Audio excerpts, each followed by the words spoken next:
하나님 말씀 같이 봅니다. 하나님 말씀은 디모데전서 1장 18절에서 20절까지 말씀입니다.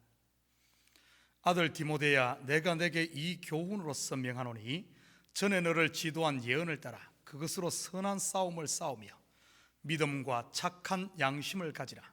어떤 이들은 이 양심을 버렸고 그 믿음에 관하여는 파선하였느니라.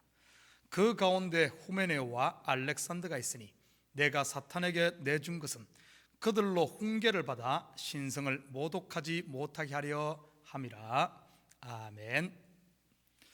데이모스의 법칙에 대해 들어보셨습니까? 간단하게 살펴보죠. 첫째, 사람들은 하루에 5만에서 6만 가지 생각을 한다. 그 중에서 90% 이상은 쓸데없는 걱정이다. 또한 쓸데없는 걱정 가운데 90% 이상은 이미 어제도 했던 걱정이다.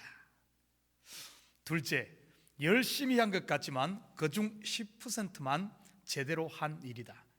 90%는 불필요한 걱정에서 비롯된 구태의연한 활동일 뿐이다. 셋째, 따라서 일상의 10%만 잘 살려도 최고가 될 수 있다. 그러나 대다수 사람들은 90%의 쓸데없는 생각에 매달려 시간을 허비한다. 데이모스의 이 법칙, 참 일리 있는 이야기 같습니다. 저는 오늘 본문을 통해 우리의 삶도 이러지 않는가 한번 점검하는 시간이 되었으면 합니다. 오늘 본문 18절 다 같이 읽겠습니다. 아들 디모데야, 내가 내게 이 교훈으로서 명하노니 전에 너를 지도한 예언을 따라 그것으로 선한 싸움을 싸우며. 먼저 여러분에게 묻겠습니다. 여러분은 선한 싸움을 싸우고 있습니까? 아이러니하게도 성경은 성도들에게 싸움과 다툼을 피하라고 권고합니다. 로마서 12장 18절입니다. 할 수 있거든 너희로서는 모든 사람과 더불어 화목하라. 마태복음 5장 38절 39절 같이 봅니다. 또 눈은 눈으로 이는 이로 갚으라 하였다는 것을 너희가 들었으나 나는 너희에게 이르노니 악한 자를 대적하지 말라. 누구든지 내 오른편 뺨을 치거든 왼편도 돌려대며. 그렇다면 바울이 선한 싸움으로 싸우라고 말할 때 이 싸움은 어떤 싸움일까요? 선한 싸움을 언급한 것을 보면 선하지 않은 싸움도 있다는 뜻이겠지요. 먼저 이 싸움의 성격부터 정확하게 알아야 하겠습니다. 싸움은 그 무기를 보면 그 싸움의 성격을 알 수 있습니다. 칼이나 총을 가지고 싸운다면 그것은 사람을 죽이거나 상해를 입히는 싸움이겠죠. 무기가 총이나 칼이 아닌 글러브라면 어떤 싸움이 될까요? 아마 권투겠죠. 그 무기가 돈이라면 분명 기업 간의 경제 전쟁이나 무역 전쟁이 될 겁니다. 선한 싸움을 싸우라고 하면서 어떤 무기로 싸우라고 말합니까? 전에 너를 지도한 예언, 무슨 말일까요? 이 디모데 전서가 기록될 이때까지만 해도 신약 27권이 완성된 때가 아닙니다. 사도 바울이 복음을 전하고 말씀을 가르치며 교훈하고 경계했던 모든 것, 우리는 지금 그 완성된 계시의 말씀을 성경으로 가지고 있습니다. 전에 너를 지도한 예언, 이것은 곧 하나님의 말씀이지요. 이제 이 싸움의 성격을 알 수 있겠네요. 말씀으로 싸우는 영적 전쟁을 말하고 있으니까요. 에베소서 6장 16절과 17절 같이 봅니다. 모든 것 위에 믿음의 방패를 가지고 이로써 능히 악한 자의 모든 불화살을 소멸하고 구원의 투구와 성령의 검 곧 하나님의 말씀을 가지라. 말씀을 가지고 싸우는 영적인 전쟁, 어디에서 일어나는 싸움일까요? 바로 성도들 속에서 일어나는 매일매일의 싸움이지요. 그렇다면 선한 싸움과 악한 싸움을 구분해 봐야 되겠네요. 우리는 지난번 새벽 설교에서 사도 바울 자신의 신앙 고백을 들어보았습니다. 죄인 중에 내가 괴순이라. 율법의 의로는 내가 흠이 없는 자라고 자부했던 사도 바울이 어떻게 해서 자신이 죄인임을 알았을까요? 그것도 죄인 중에 괴수라고요. 다메섹 도상에서 빛으로 임하신 예수님을 만났기 때문이겠죠. 다시 말해 빛 되신 말씀 앞에 선 것이지요. 그 이후 사도 바울은 하나님의 말씀을 자신에게 적용합니다. 다시 말해 매일 말씀 앞에 서는 것이지요. 말씀 앞에 설 때마다 하나님의 은혜의 풍성함과 그 빛으로 충만하게 됩니다. 사도 바울이 위대한 사도가 되는 원동력이 바로 이 말씀 앞에서는 매일매일 말씀 앞에 서므로 자기 자신이 그 말씀 앞에 깨어지는, 그래서 하나님의 은혜의 충만함을 매일매일 체험받았기에 네가 약할 때 강함되는 이 비밀 때문에 사도 바울이 하나님께 크게 쓰임받은 것 아니겠습니까? 정리하면 선한 싸움은 곧 하나님의 말씀을 자기에게 적용하는 이 싸움이 선한 싸움입니다. 이런 사람은 끊임없이 그 말씀이 그를 새롭게 하며 치료하며 생명 양식이 되어 그를 살립니다. 말씀을 전하는 목회자가 빠지기 쉬운 가장 큰 함정이 바로 이 부분입니다. 하나님의 말씀을 성도들에게만 적용하고 막상 자기에게는 적용하지 않을 수 있다는 겁니다. 꼭 자기는 치유의 법권을 가진 존재로 오해하죠. 고린도전서 9장 26절 27절 같이 봅니다. 그러므로 나는 다름질하기를 향방 없는 것 같이 아니하고 싸우기를 허공을 치는 것 같이 아니하여 내가 내 몸을 쳐 복종하게 하면 내가 남에게 전파한 후에 자신이 도리어 버림을 당할까 두려워함이로다. 다른 사람은 멋있게 훈계하기도 하고 나무라기도 하며 가르치기도 합니다. 그러나 정작 더 중요한 자기 자신에게 그렇게 하고 있는가? 선한 싸움은 곧 바로 자신에게 말씀을 적용하는 것입니다. 바울은 믿음의 아들 디모데에게 이 이야기를 해주는 것이지요. 그렇다면 악한 싸움은 무엇일까요? 사도 바울이 예수를 만나기 전에 삶은 어떠했습니까? 교회를 박해했죠. 왜 박해했죠? 아무리 봐도 예수 믿는 사람들이 율법을 어기고 신성모독을 한다고 생각했지요. 예수 믿기 전에 사도 바울은 하나님의 이 율법을 어디에다 적용했습니까? 자기입니까? 아니면 다른 사람에게입니까? 여러분, 말씀을 다른 사람에게 적용하는 순간 하나님의 대적자가 됨을 볼 수 있습니다. 이것이 곧 악한 싸움입니다. 다툼을 일으키고 화평을 깨고 서로 판단하게 되지요.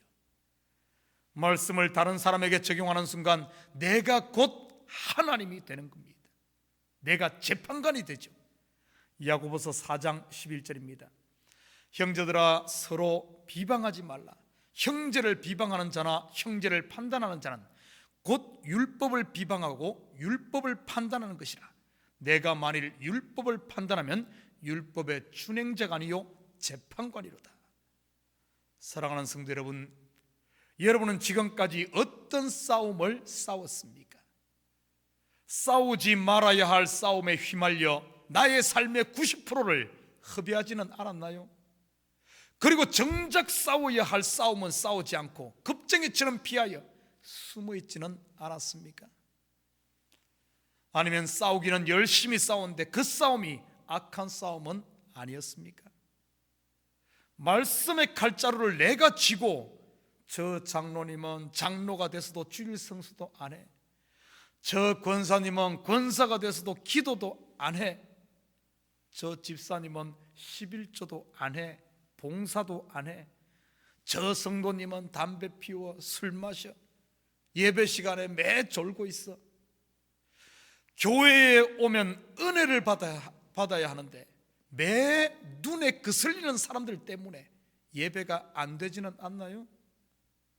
이 교회 가도 그렇고 저 교회 가도 그렇고 갈 만한 교회가 없지는 않았나요? 여러분, 언제까지 마귀의 종이 되어 악한 싸움만 하시겠습니까? 혹시 이런 모습이 나였다면 지금이 바로 돌아올 때입니다. 19절 같이 봅니다. 믿음과 착한 양심을 가지라. 어떤 이들은 이 양심을 버렸고 그 믿음에 관하여는 파선하였느니라. 서양에서는 양심, 컨시어스 그러죠. 이 서양에서는 양심이라는 말은 원래 함께 안다라는 뜻을 가지고 있습니다. 함께 안다는, 나의 모든 생각과 행동을 내 마음속에 또 다른 내가 보고 있고 모든 것을 함께 알고 있다는 의미이지요. 자기 행위의 옳고 그름과 선악을 분별하는 마음. 바울은 디모데에게 착한 양심을 가지라고 하네요. 착한 양심을 가지라는 말이 무슨 의미일까요? 이 양심을 버리니 믿음에 관한 것이 파선하였다고 합니다. 파선했다는 말은 무너졌다, 깨어졌다, 쫓겨났다 이런 의미입니다. 창세기 3장 6절 같이 봅니다. 여자가 그 나무를 본적 먹음직도 하고 보암직도 하고 지혜롭게 할 만큼 탐스럽기도 한 나무인지라. 여자가 그 열매를 따먹고 자기와 함께 있는 남편에게도 주매 그도 먹은지라. 창세기 3장 24절입니다. 이같이 하나님이 그 사람을 쫓아내시고 에덴 동산 동쪽에 그룹들과 두루도는 불칼을 두어 생명나무의 길을 지키게 하시리라. 우리의 양심은 언제나 선택의 기로에 서게 됩니다.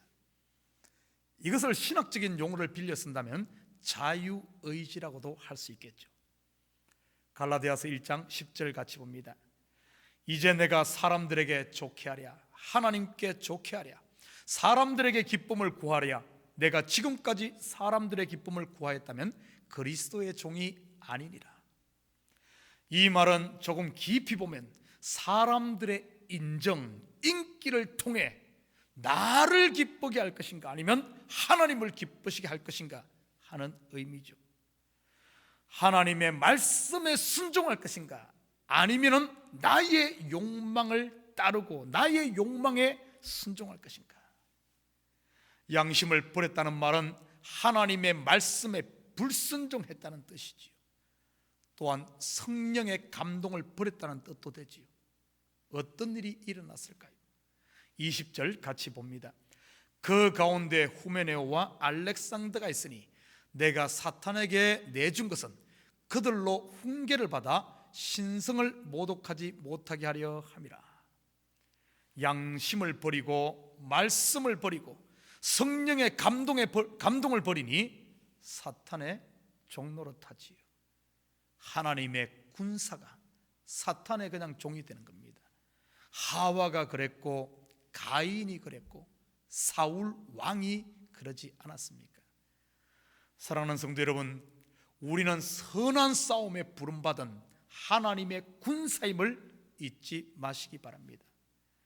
혹시 내가 칼자루를 쥐고 있다면 오늘 이 아침에 그 칼자루를 주님의 손에 맡기시기 바랍니다.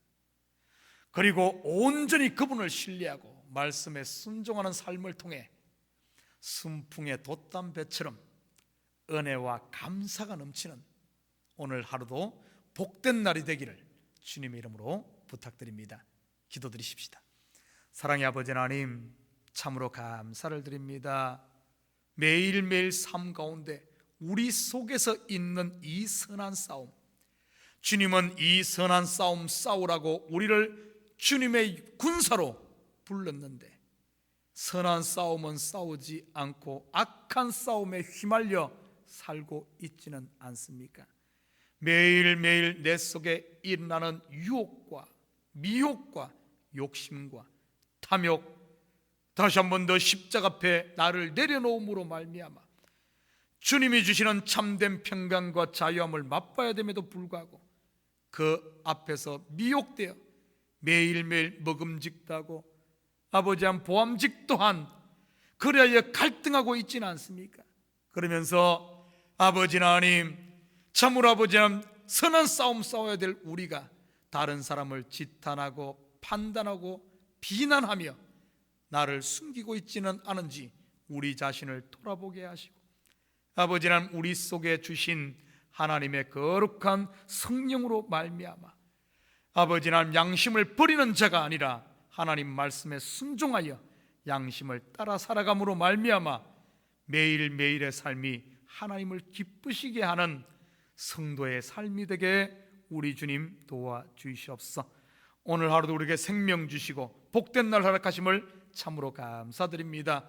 주님께서 주신 이 복들을 마음껏 누리며 오늘 하루도 감사하며 찬양하며 이 땅에서 그리스도인으로 당당하게 살아가는 저희들 되게 도와주시옵소서. 감사드리며 예수님의 이름으로 기도드립니다. 아멘.